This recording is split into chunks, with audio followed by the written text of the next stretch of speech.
Hi, this is Daniel Brown, and welcome back to Poetry from Shook's Pond.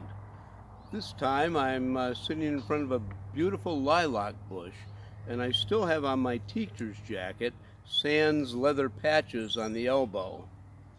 This week we're going to do lesson 2 about Cinquain, the poetry style with various syllable combinations. The first one I'm going to read is a crown cinquain, and that is 5 stanzas of good old regular cinquain linked together as one poem. And this is a journal entry from July of 2019 about when my wife and I got rabies shots. 723. The bat flies frightened, trapped, inside, attacks, lost in a new direction now, like us. 724. The week took a sharp turn, into the hospital, waiting for shots amid chaos and pain. 725. Driving to Poughkeepsie, a second round of shots, gladly taking the vaccine jab in case. 726. The bat that changed the course of our week swoops down on flies resting on the lake. Our thanks. 729. Almost 11.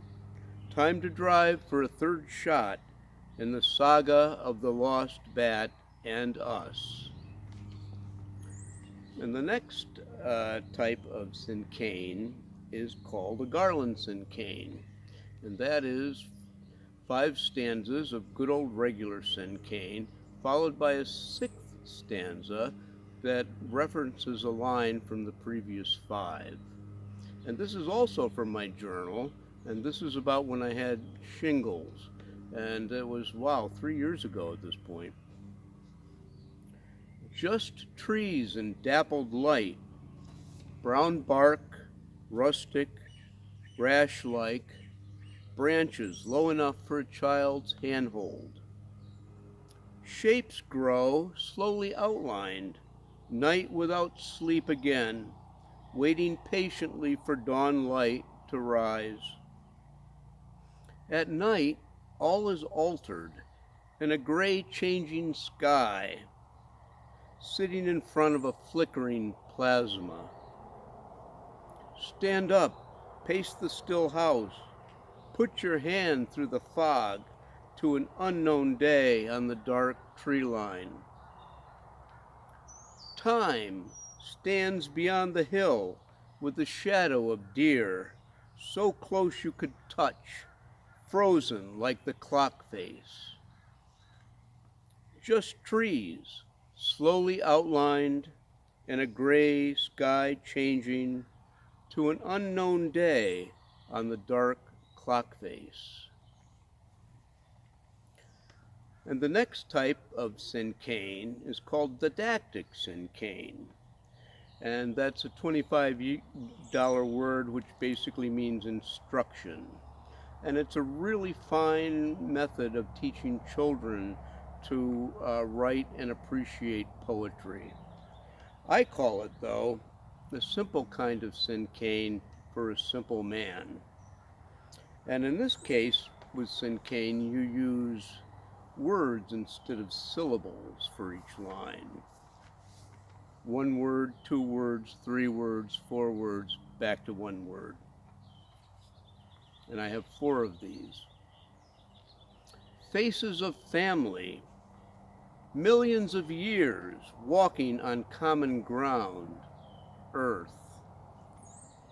Some are the subjects of love and never lose their way. In the diner, a small girl eats pancakes with her father. My mirror sends back a reflection that is the only moment. And now we're going to walk into the just when you thought there could be no more cinquain department. We actually have 3 more, and the first one is called Tetractys Cinquain, which is based on a Greek term that goes back to ancient times when a triangle was believed to be a symbol of the cosmos. So this Cinquain resembles a triangle, more or less in this case. And this configuration is 1 syllable, 2 syllables, 3 syllables, 4, and the 5th line is 10 syllables. Days become warmer now. The thawing lake holds a dead carcass. Birds feed. We ask why. The next kind is called a lantern cinquain. And now we're back to syllables. But this time it's 1 syllable, 2 syllables, 3 syllables, 4 syllables, back to 1. And again, an excellent way to teach children to write and appreciate poetry. Blue, turning from red skies, masks white hate of day. And the last one is called a WTF cinquain. That's my own invention, and that's 20, 40, 60, 80, 100 syllables for 5 lines. But of course, you know that's a joke. So that's it for this lesson on Cinquain. Thank you for coming to Poetry from Shook's Pond. And if you like what we're doing, then tell us that you like it. Leave a comment or a criticism on my Facebook page or in the commentary section under the poems. And subscribe. We'd really like to hear from you. Thank you.